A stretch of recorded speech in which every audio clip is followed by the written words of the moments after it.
Cześć Kasia i Marzenka. Cieszę się bardzo, że znaleźliście czas, żeby ze mną porozmawiać, więc może zaczniemy od tego, że powiecie kilka słów o sobie i czym się zajmujecie na co dzień. Kasia, zaczynaj. Kasia, razem z Marzeną prowadzimy firmę Empowered Project. W firmie jestem odpowiedzialna za taki dział związany z kreatywnością i z pomaganiem ludziom w tym, żeby rozwijali kreatywność, żeby wykorzystywali swój potencjał wyobraźni.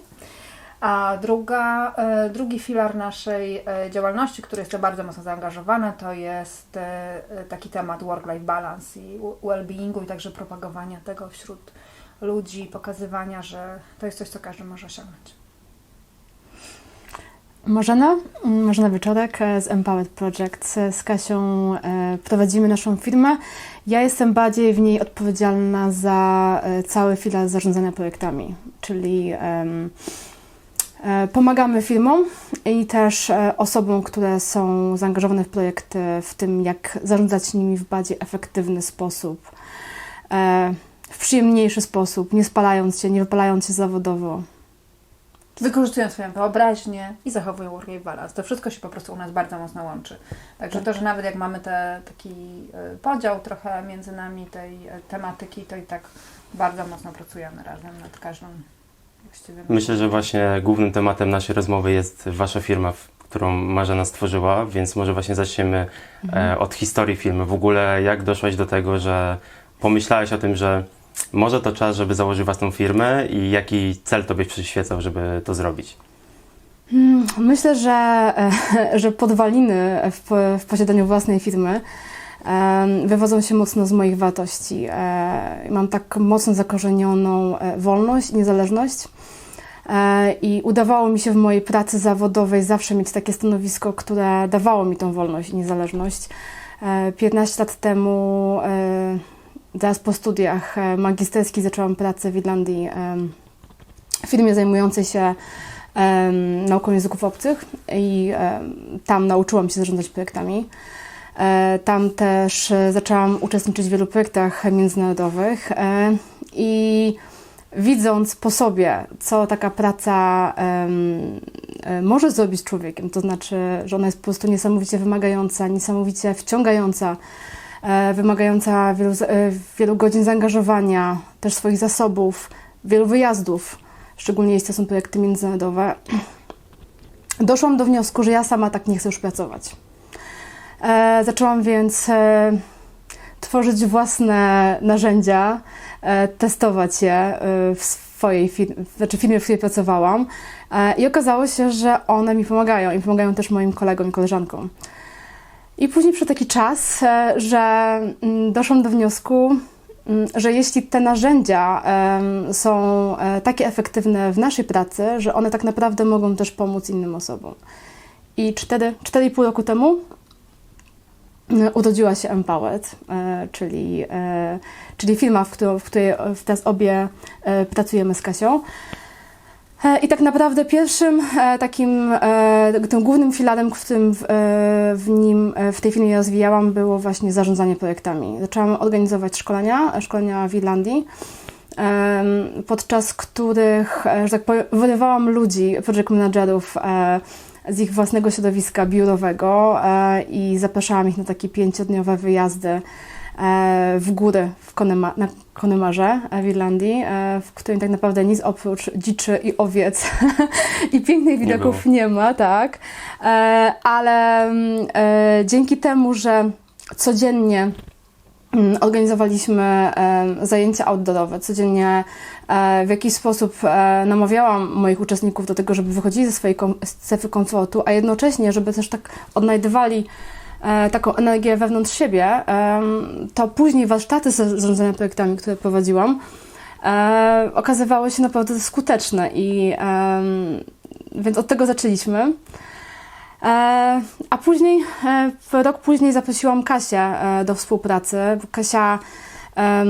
Kasia jest znana tutaj szczególnie w środowisku polskim z propagowania idei life balansu, czyli takiego... Tego nie wiedziałam. No ja wiedziałam, dlatego Cię zaprosiłam. Tak, To się teraz dowiaduję, tak. tak, ale jakby... Ale to jakby, bo myślę, że to jest też ważne, że nie poznałyśmy się wtedy, jak nie wiem, jak Marzena usłyszała o mnie, zaprosiła mnie do współpracy, bo wiedziała, że jestem sławna w Polsce w zakresie waterpoloństwa, o czym nie wiedziałam. Było tak, że tak naprawdę spotkałyśmy się dużo wcześniej. Ja już nie pamiętam, ile to było lat temu, ale właśnie przy okazji... 10 na pewno. Tak, przy okazji projektu właśnie międzynarodowego, projektu, który miał wspierać akurat grupy defaworyzowane. A nawet jeszcze wcześniej spotkaliśmy się podczas takiego forum organizowanego w Warszawie. Forum, które służyło polskim projektodawcom w znajdywaniu partnerów z zagranicy. Forum miało być międzynarodowe, organizowało któreś, już nie pamiętam, Ministerstwo Rozwoju i na to forum zaproszone zostali oczywiście polscy projektodawcy oraz partnerzy z zagranicy i tych partnerów było tam 2. Czyli była instytucja z Niemiec Z Irlandii. i była instytucja z Irlandii, która cieszyła się ogromnym powodzeniem wśród tych wszystkich ludzi, którzy na to forum przybyli. Ja nigdy w życiu nie byłam taka popularna jak na tej imprezie. Tak. Żona to była naprawdę bardzo, najbardziej chyba popularną osobą na tym forum, ponieważ każdy z Polski chciał mieć partnera zagranicy, ale najbardziej chcieli mieć partnera z Irlandii, no bo wiadomo, tam jest kwestia językowa, także łatwo się było dogadać, a tutaj się można było dogadać jeszcze łatwiej, ponieważ Marzena mówiła po polsku. Tak, ja pamiętam po prostu tam była taka, w momencie, kiedy mogliśmy się networkingować, była tam taka kolejka, taka jak stąd na 30 metrów do przodu i po prostu ludzie stali w godzinę, żeby ze sobą porozmawiać. Ja na samym końcu, cierpliwie czekając na to, aż porozmawiam z Marzeną, pamiętam nawet jaką miała sukienkę, no bo przez tą godzinę jak stałam, to zdążyłam ją bardzo dobrze zaobserwować. Podobała mi się ta sukienka. I w końcu jak pogadałyśmy z Marzeną, to po prostu złapałyśmy, jak to się mówi, taką chemię. Tak? Pomimo tego, że byliśmy całkowicie innej bajki, jakby różne projekty robiłyśmy, to, że nam się po prostu razem ze sobą bardzo dobrze gadało i poczułyśmy właśnie tą spójność na poziomie wartości, że nam chodzi o to samo, że chcemy robić rzeczy z sensem, że jesteśmy mocno zaangażowane też w to, żeby te projekty były realizowane w taki dobry dla ludzi sposób. No i co? I potem bardzo szybko ja pojechałam do Irlandii, gdzie odbyłyśmy pierwsze spotkanie, napisaliśmy projekt, który został dofinansowany i tak zaczęła się nasza współpraca i myślę, że to, co jakby z tego takiego naszego doświadczenia płynie, co jest ważne, to po pierwsze to, że w naszym jakby w życiu zdarzają się różne przypadki, różne okazje i teraz to jak my je wykorzystamy, to po prostu daje nam właśnie to, czy idziemy do przodu, czy nie. Ja pamiętam, że jak jechałam do tej Irlandii, to tak naprawdę się trochę obawiałam, bo nie znałam przecież ani tak Marzeny, ani instytucji. Jechałam całkowicie w ciemno, ale miałam ten wewnętrzny głos mi mówił, że to jest dobry kierunek i właśnie, żeby słuchać tego, co się tam wewnątrz odzywa. No i te wartości, nie? To, co Marzena też zaczęła o tym mówić, nie? O tej niezależności. Dla mnie wolność też jest bardzo, jedną z najważniejszych wartości w życiu. Więc wszystko zaczęło się w Irlandii tak naprawdę, gdzie ty, Marzena, założyłaś firmę, ale w jaki sposób doszło do tego, że wasza ekspansja rozpoczęła się, jeśli chodzi o pozyskiwanie tych klientów z innych krajów Unii Europejskiej? Bo głównie realizujecie projekty dla krajów Unii Europejskiej, prawda? I też to są projekty, które są dofinansowane z Unii Europejskiej z programu Erasmus. To jest tak jakby główny wasz filar działalności. Nie do końca. Znaczy tak, może od tego bym zaczęła, że bym chciała odejść od słowa ekspansja, bo to jest tak strasznie słowo, które takie działa bardzo agresywnie. Wydaje mi się, że nie działamy agresywnie, że działamy bardzo intuicyjnie. Na pewno to, że przeprowadziłam się w pewnym momencie do Polski i nawiązałam jakby w bliższą wtedy współpracę z Kasią. I wtedy też postanowiłyśmy, że Kasia dołączy do Empowered. No to też jakby dało nam dużo większą możliwość na działanie też na rynku polskim. Ale oprócz tego zawsze nam zależało na tym, żeby Irlandia została sercem naszej firmy. Z wielu powodów. Myślę też, że po prostu to tak naprawdę jest firma z irlandzką duszą, w której po prostu i też to miejsce, w którym robimy nasze szkolenia, są naprawdę bardzo wyjątkowe. Myślę, że takiego drugiego się w Europie nie znajdzie. Natomiast po jakimś czasie zaczęłyśmy też szukać innych miejsc, w których mogłybyśmy organizować szkolenia. Jakby też takim naturalnym takim kierunkiem stała się dla nas Teneryfa. Z tego względu, że no, Kasia osobiście ją bardzo dobrze zna. I Tak, to raczej było tak powiązane z tym, że często odwiedzałam Teneryfę i to było takie miejsce, gdzie realizacja takich wartości związanych, czy w ogóle celów związanych z work-life balansem jest bardzo łatwa. Tam jest słońce, tam jest takie spokojne podejście do życia. No wiadomo, że to kojarzy się to też z wakacjami i jest wtedy łatwiej w ogóle rozmawiać o takich kwestiach związanych z tym spokojem, którego każdy z nas w życiu szuka. No i pojechałyśmy tam po to, żeby znaleźć to miejsce, w którym możemy organizować nasze szkolenia. Także to jest też jeden z takich elementów prowadzenia naszej firmy, że po prostu trzeba pojechać na Teneryfę. To się nazywa ciężka praca. tak, ale z drugiej strony też szukałyśmy takiego miejsca na Teneryfie, które nie będzie się kojarzyło z taką turystyką plażową. Nie chciałyśmy organizować tego w miejscu, w którym po prostu są tabuny turystów i będziemy się bardziej czuli jako my, uczestnicy szkolenia, przytłoczeni. Tak. Znaczy, to nie chodzi o to, że my mamy coś przeciwko turystom, wszystkich turystów, bo same jesteśmy turystkami. Chodzi o to, że szukałyśmy takiej przestrzeni, w której będziemy mogły, w której zapewnimy naszej grupie, naszym uczestnikom ten właśnie spokój. Spokój i oderwanie od takiej codzienności.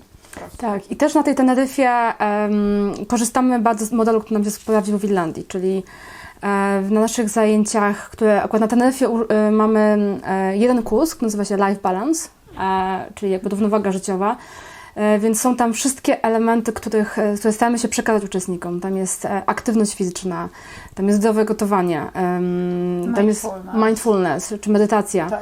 Są też takie elementy związane z budowaniem pewnych kompetencji, które pomagają w work-life balance, bo tak naprawdę utrzymanie takiego life balansu, do tego potrzebne są kompetencje, na przykład umiejętność zarządzania czasem i tam też o tym uczymy. Tak. Właśnie taki temat takiego work-life balance jest bardzo popularny teraz i promowany przez największe firmy. I właśnie chciałem zapytać, w jaki sposób wasi uczestnicy do tego podchodzą? Bo rozumiem, że ci uczestnicy są z różnych dziedzin. Nie ma tak, że z jakiejś konkretnej branży pozyskujecie klientów, tylko to są po prostu ludzie z bardzo różnych firm, z bardzo różnych środowisk, w różnym wieku, więc w jaki sposób tacy ludzie, którzy przychodzą na wasze szkolenie, którzy powiedzmy wcześniej nie mieli do czynienia z jakimkolwiek tematem związanym z zarządzaniem, takim balansem w życiu, reagują na wasze szkolenia i w jaki sposób do takich osób podejść i ich przekonać, że jest to jednak istotne, że to może pomóc w życiu. Znaczy, trochę to jest tak, że wiesz, ty dotknąłeś taki ważny temat, że ten work-life balance jest bardzo mocno rozpowszechniany przez korporacje, przez duże korporacje i rzeczywiście tam no jakby buduje się całe programy takie work-life balansowe, które pomagają ludziom w tym, żeby mieli to poczucie balansu, aczkolwiek my właśnie też propagujemy taką ideę nie tyle work-life balansu, co life balansu, bo tak naprawdę nie mamy życia i pracy, tylko mamy jedno życie, w którym jest też praca. Więc jakby w tej naszej idei bardziej mówimy o tym, że mamy różne role, które pełnimy w życiu i jakby to poczucie balansu zależy od tego, w jaki sposób sobie tymi rolami zarządzimy, mówiąc tak językiem projektowym, ale jak sobie z tym wszystkim po prostu poradzimy. Jeżeli chodzi z kolei o to, kto jest klientem takich kursów, to my bardzo mocno, z racji tej, że tak jak mówiliśmy wcześniej, ten nasz program jest sfinansowany, czy udział w tych kursach jest finansowany przez program Erasmus+, my bardzo dużo współpracujemy z ludźmi, którzy działają w edukacji, czyli to są trenerzy, to są nauczyciele, to są osoby, które są tak zwanymi edukatorami ogólnie rzecz Ale też, którzy zarządzają projektami albo edukacyjnymi albo społecznymi. Albo którzy zarządzają, tak. I tak naprawdę właśnie to jest takie środowisko i to jest taka grupa ludzi, gdzie bardzo mało się mówi o work-life balansie. Tak? A z drugiej strony powinni być autorytetami w tych dziedzinach. Oni powinni być autorytetami. W sensie, jeśli chcą później edukować innych, no to... No to widzisz, to jest taki temat też, który ja uważam, że w ogóle work-life balance powinien być przedmiotem w szkole, tak? I powinno się uczyć ludzi, w jaki sposób zarządzać czasem, w jaki sposób ustalać swoje wartości, jak dbać o swoje zdrowie, nie? I to jest jakby taki temat, ale rzeczywiście Jest tak, że po prostu nauczyciele oczywiście nie ma takiego przedmiotu, a sami nauczyciele sobie też z tym nie radzą.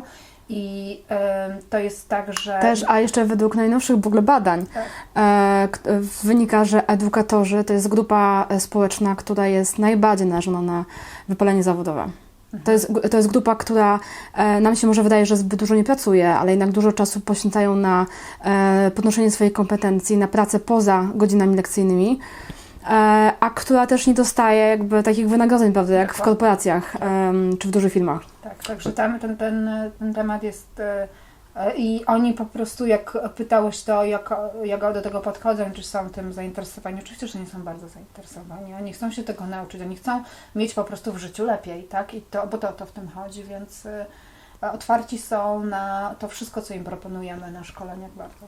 Znaczy właśnie w waszym takim działaniu widzę taką misję w takiej pracy u podstaw, że jeśli wy będziecie edukować jako taka firma zajmująca się edukowaniem innych z takiego zarządzania życiem i takim balansem w życiu i takim, żeby po prostu w życiu było lepiej ludziom, to ci ludzie później będą te wartości przekazywać, czy to swoim uczniom w szkole, czy to ludziom na szkoleniach. Przynajmniej ja tak was postrzegam, jako osoby, które macie misję takiego szerzenia, takiej idei lepszego życia.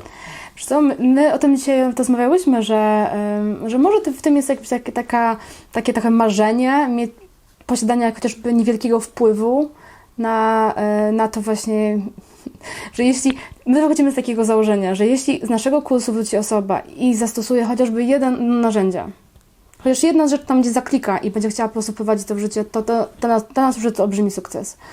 Właśnie niedawno skończyłyśmy drugą edycję takiego kursu na Uniwersytecie Pedagogicznym w Krakowie, który prowadziłyśmy dla studentów.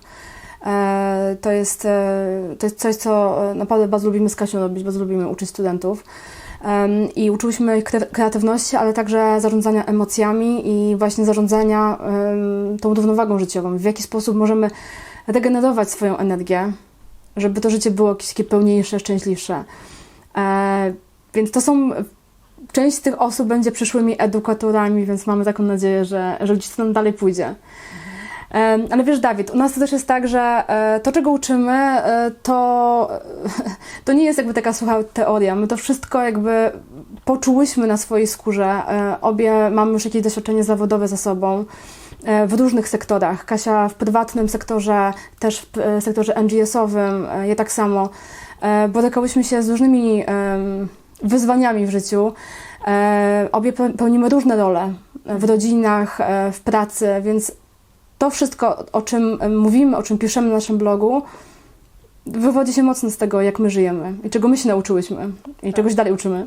Tak, i ten właśnie wpływ, o którym Marzenka powiedziała, to też trochę w nawiązaniu do tego, co ty powiedziałeś wcześniej, to jest tak, że rzeczywiście po pierwsze, jak spotykamy się z naszymi kursantami, wśród polsku ładnie mówię, to chcemy im dostarczyć takiego tygodnia albo dnia, w zależności od tego ile, które zapamiętają i z którego coś wyniosą, do którego czasem w życiu będą mogli sobie wrócić wspomnieniami i mieć jakieś dobre uczucia z tym związane, bo posiadanie dobrych wspomnień, posiadanie dobrych przeżyć też jakby pokazuje, że można je mieć w życiu, tak? Czyli to jest coś, do czego możemy dążyć i co możemy w swoim życiu mnożyć. Ale też w tym wpływem jest tak, że ucząc work-life balansu, ucząc kreatywności, czy ucząc zarządzania projektami, my cały czas pokazujemy ludziom, że oni mają wpływ na to, co robią. I oni mają wpływ na to, jak będą zarządzać projektami. Oni mają wpływ na to, jak będzie wyglądał ich balans. To jest wszystko zależne od po prostu każdego człowieka. I to chcemy przekazywać, że tak jak my staramy się mieć wpływ na nasze życie, to każdy z nas może to mieć. I to jest dla nas chyba takim bardzo ważnym celem w tym wpływie. Widzisz, teraz mi przyszło do głowy, jak powiedzieć o tym wpływie. Marzena wspomniała o wyzwaniach, więc jakie macie największe wyzwania, jeśli chodzi po pierwsze prowadzenie firmy takiej międzynarodowej, czyli ty mieszkasz w Polsce, firma jest w Irlandii, ale działacie na Teneryfie. Z tego też co wiem, współpracujecie także z innymi trenerami, którzy prowadzą dla was szkolenia, współpracujecie z zarządcami ośrodków, musicie dogadać się z różnymi klientami, tak jak powiedziałam, z różnych branż, w różnym wieku, z różnym doświadczeniem, z różnym podejściem, więc co byście określili jako takie wasze wyzwania w waszej codziennej pracy, ale także wyzwania takie powiedzmy na przyszłość? Wiesz co, myślę, że to, co bardzo cenimy sobie w naszej pracy, to jest taka różnorodność. My obie bardzo z Kasią nie lubimy się nudzić. I to, że mamy różnego rodzaju zajęcia.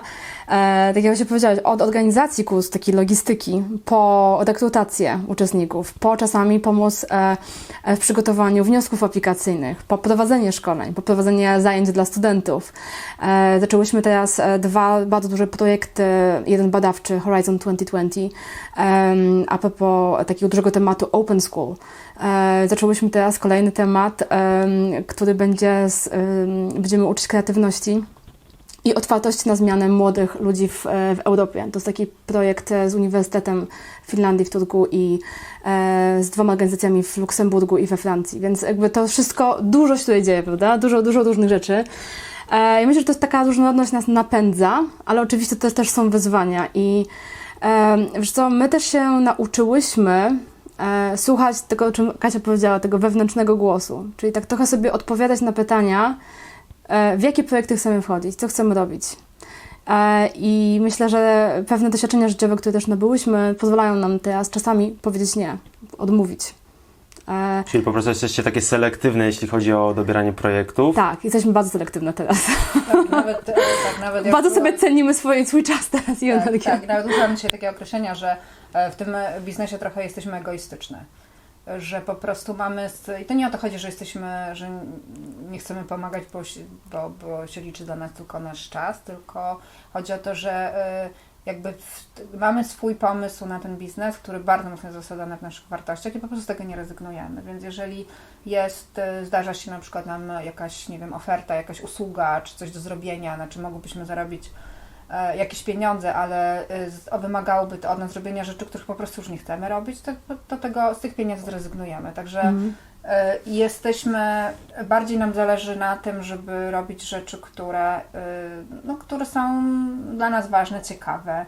Może to się nie przekłada na to, że zarabiamy jakieś straszne pieniądze i w ogóle jesteśmy tutaj wymiataczkami na rynku europejskim, ale mamy poczucie takiego głębokiego spełnienia i po prostu szczęścia, myślę, nie? W tym prowadzeniu biznesu i ten zysk taki ostateczny, który przynosi nam prowadzenie biznesu, jego się nie da tylko zobaczyć na koncie, po prostu. Nie da się. I to jest, myślę, że to jest taka trochę, nie wiem, czy to będzie, czy tego nie wytniesz, ale chciałam powiedzieć, że to jest takie trochę taka kobieca energia, żeńska energia w biznesie, gdzie patrzymy nie tylko przez pryzmat zer na koncie, tylko tego, jak się czujemy. Ale też po prostu ten zysk jest, ja bym bardzo chciała, żeby ktoś w końcu właśnie stworzył taki algorytm, jak wyliczać taki zysk w biznesie, który nie opiera się tylko i wyłącznie na proficie z pieniędzy. Tak.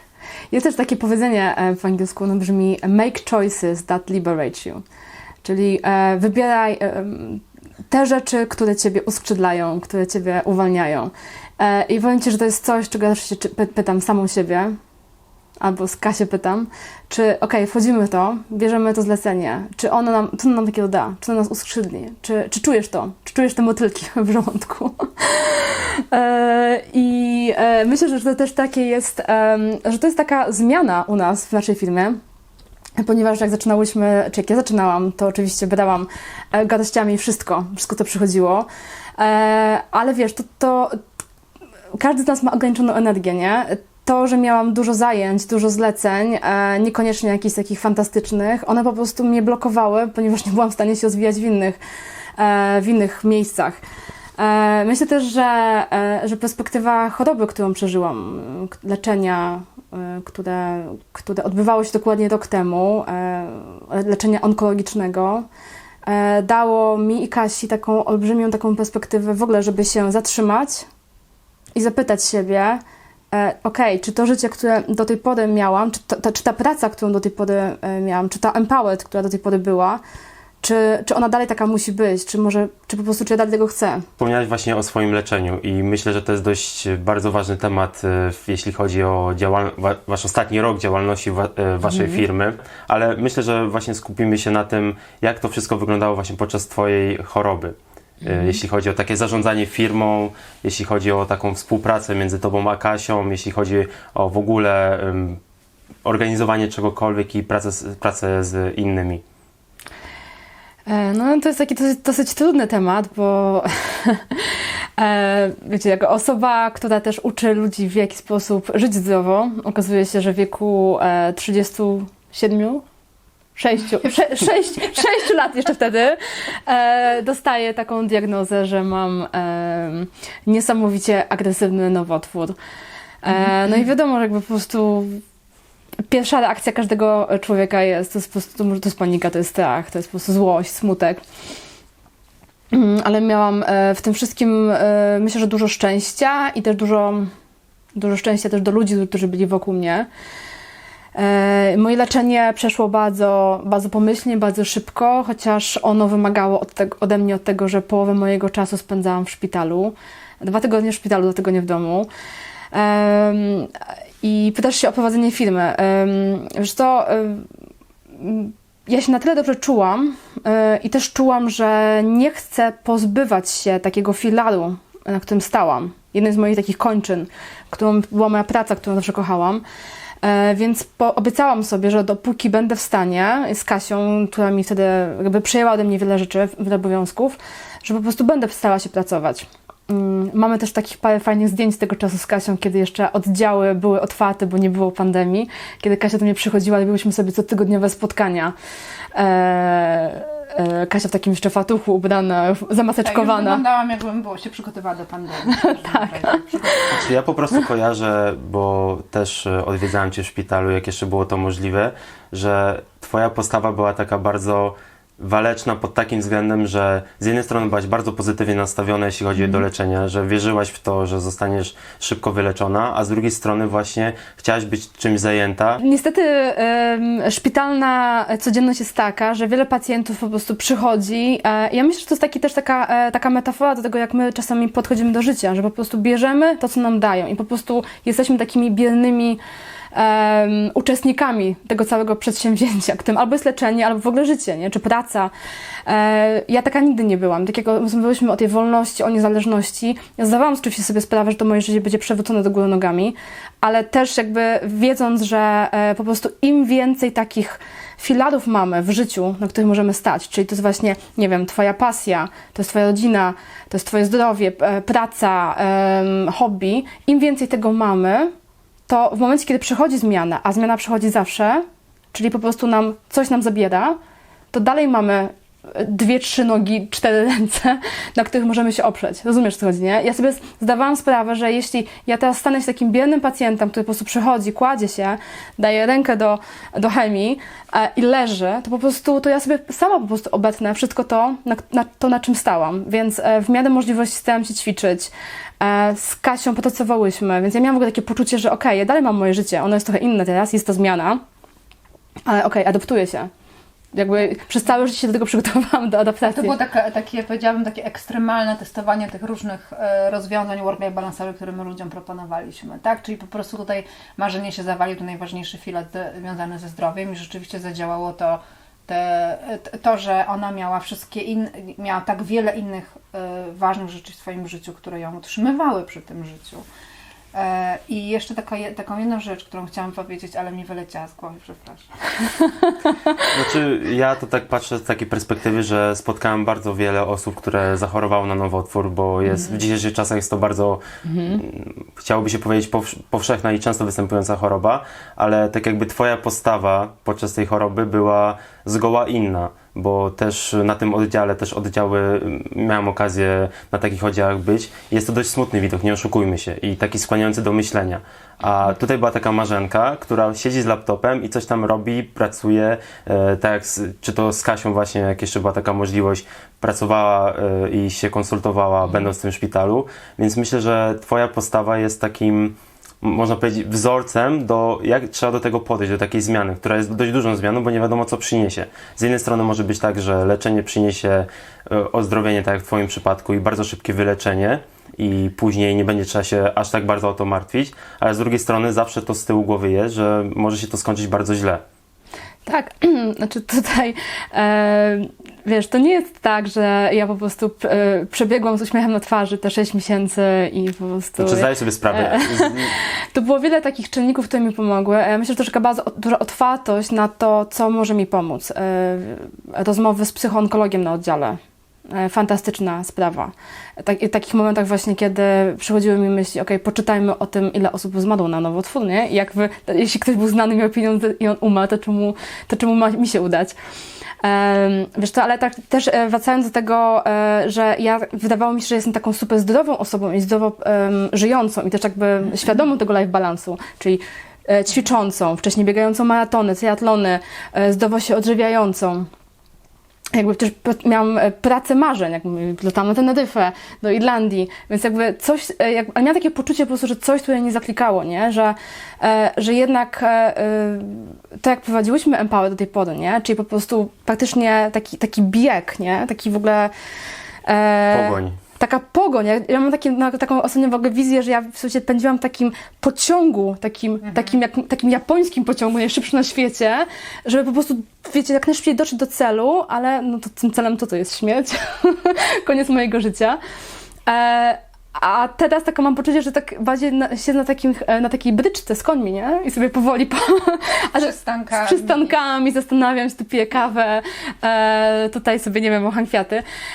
Ale tak naprawdę ja wiem po prostu, że tempo mojego życia, że stres, którego było masakrycznie dużo, też takie duże napięcia, którego ja sama sobie po prostu na siebie nakładałam, nie? Bo wiesz, chciałam po prostu, żeby być tą kobietą sukcesu, cokolwiek to dla mnie znaczyło. To doświadczenie choroby bardzo to przewartościowało i teraz jestem 9 miesięcy po leczeniu, fizycznie zdrowa jestem, ale też czuję po prostu, że cały czas ten etap zmiany, ta zmiana po prostu teraz następuje. Tak, ja też myślę, że tu bardzo ważnym czynnikiem było to, że wybuchła pandemia i że przed COVID. Bo jeszcze zanim to się stało, Marzenka już była chora, jeszcze mieliśmy do zrobienia 2 kursy w Irlandii, które poprowadziłam ja. I to też taka dobra rzecz, która się wydarzyła, bo wtedy zaprosiliśmy do współpracy jedną z naszych właśnie trenerek i koleżanek i teraz wiemy, że ona jest jakby w tym w naszej takiej grupie, jak my to mówimy, w naszej bandzie trochę, tak? Czyli nauczyliście się delegować zadania. Trochę, ja bym tego nawet nie nazwała delegowaniem, tylko zaufaniem po prostu, że mamy osobę, której możemy zaufać i która jest w takich samych wartościach jak my i może z nami współpracować w takiej sytuacji. Więc to jest taka dobra rzecz, która się wydarzyła. Ale potem przyszła pandemia i wszystkie nasze kursy musiałyśmy odwołać, te, które były planowane. Gdyby nie było pandemii, Marzenka by była dalej chora, to nie szukałybyśmy rozwiązań, żeby dalej w tym pociągu być. Może już trochę bez Marzenki, może już przynajmniej w tym czasie na mniejszym jakby rozbiegu, ale jednak tyle tych rzeczy miałyśmy zaplanowanych, nie? Tam było mnóstwo jeszcze kursów do zrobienia i pewnie byśmy to robiły. Pandemia nam powiedziała stop.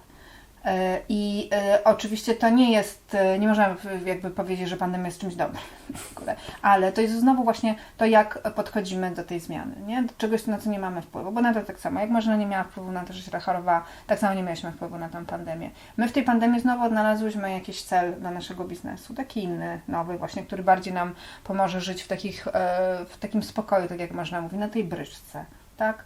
Robić coś może z mniejszym takim po prostu wysiłkiem i takim, że się tam ociera człowiek właśnie o to wypalenie, o taką no trochę zniechęcenie w ogóle do tego, co się już, zmęczenie totalne, nie? Żeby po prostu tego nie było.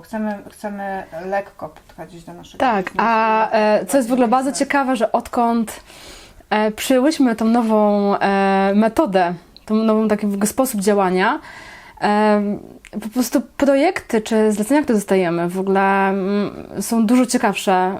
Tak naprawdę jesteśmy dużo lepiej wynagradzane nawet za to niż wcześniej. Tak, trochę odpuszczamy też. Odpuszczamy, tak, a jednocześnie pojawia się jakaś przestrzeń, nie ma pustki. Po prostu pojawiają się klienci, którzy przychodzą do nas i sobie myślimy, kurczę, no zawsze chciałyśmy z kimś takim pracować. I Zawsze chciałyśmy to robić tak i to się pojawia. Po prostu te okazje, one, znaczy to nie jest tak, że my nic nie robimy, siedzimy i czekamy, aż ktoś nas zadzwoni. Nie, jakby cały czas robimy różne rzeczy, czy promujemy nasze kursy, czy po prostu spotykamy się z ludźmi, robimy jakieś takie innowacyjne rzeczy, które też nas cieszą, tak, żeby zdobyć zainteresowanie, ale cały czas jakby utrzymujemy to w też takim rytmie, no właśnie spokoju, tak.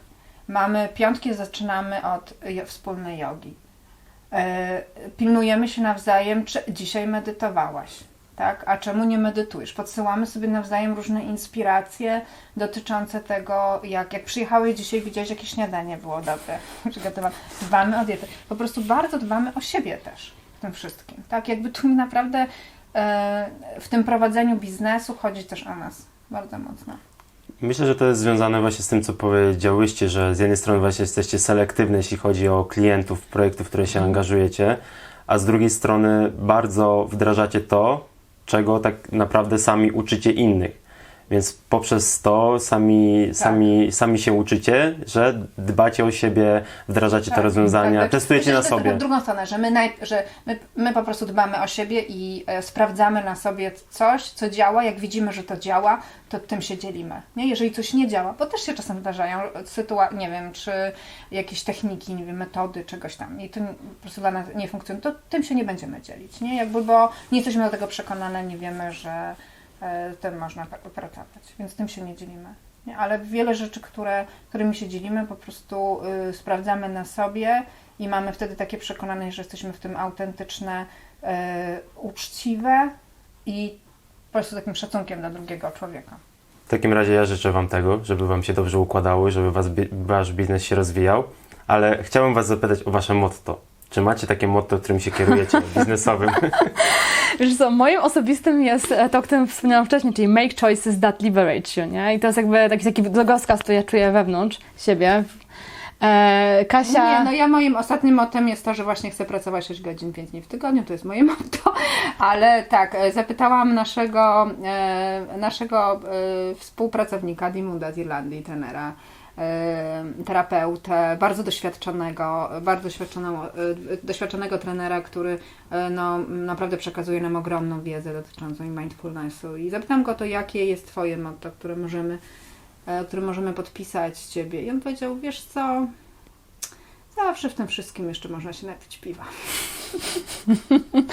To jest a propos całego takiego tematu związanego ze zmianą, nie? Tak. Że w naszym życiu często zdarza się coś mocnego, czasami coś tragicznego albo dramatycznego. Czasami są to mniejsze zmiany, czasami większe, ale po prostu może miejmy trochę większą otwartość na to. Tak, i po prostu też, że korzystajmy z chwili, nie? Że każda chwila przynosi nam jakąś nowość. To na koniec w takim razie chciałem zapytać o plany na przyszłość. W jaki sposób widzicie Waszą firmę w takim dłuższym horyzoncie czasowym?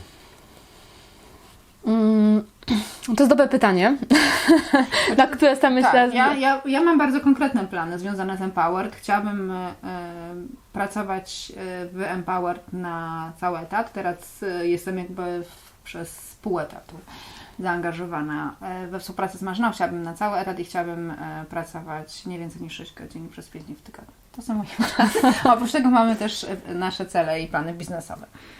Tak, no między innymi to, że organizujemy teraz coraz więcej szkoleń i coraz więcej pracujemy też online. I to jest coś, co na pewno pomaga nam utrzymać bardziej life balansowe życie w taki sposób, że no nie musimy już tak dużo wyjeżdżać. Na pewno też rozrasta nam się troszkę taka nasza grupa naszych trenerów, czyli to, co trochę mówić o delegowaniu. No jest coraz większe zainteresowanie naszymi kursami, ale to też nie chcemy się zagonić z Kasią w taką sytuację, w której po prostu my cały czas po prostu wyjeżdżamy. Ale jest coraz więcej osób, którym ufamy, które są świetne i które dużo wnoszą, więc chcemy też wykorzystać ich potencjał u nas. I też jeśli chodzi o Empowered, to przygotowujemy parę takich kursów online'owych, takich już w ogóle stricte w ogóle, po prostu, które będą dostępne do szerszej grupy osób niż tylko te 300, które wyjeżdża do nas na szkolenia. Czyli chcecie się dostosować do tego rynku szkoleń online? Ale z drugiej strony, Też, w jaki ale sposób też. chcecie stawiać głównie na szkolenia online, czy chcecie to jakoś to połączyć, mieć jakiś balans pomiędzy tymi szkoleniami online, a szkoleniami takimi stacjonarnymi? Wiesz co, ja myślę, że stacjonarne szkolenia mają w sobie większą moc, na pewno. I to szczególnie dlatego, że my organizujemy je z takim dużym komponentem outdoorowym, czyli po prostu wychodzimy na zewnątrz z ludźmi, ćwiczymy z nimi. Tego się po prostu nie da zrobić, zapraszając osoby na parogodzinne Online przed komputerem, prawda? Nie, a poza tym wyjazdy w takie piękne miejsca jak Irlandia czy Teneryfa, no to tego się po prostu nie da zastąpić. Tak. No jakby też nie ukrywamy, że dużą nadzieję wiążemy z nowym programem Erasmus+. Teraz będzie jakby w nowej perspektywie nowe możliwości, więcej pieniędzy, więcej jakby takich możliwości właśnie dla naszych potencjalnych klientów, tego, żeby przyjechać do nas czy na Teneryfę, czy do Irlandii, żebyśmy mogli tam się spotkać i przeżyć naprawdę cudowny tydzień, ucząc się, ćwicząc, dobrze jedząc, wypoczywając, budując współpracę i więzi między ludźmi.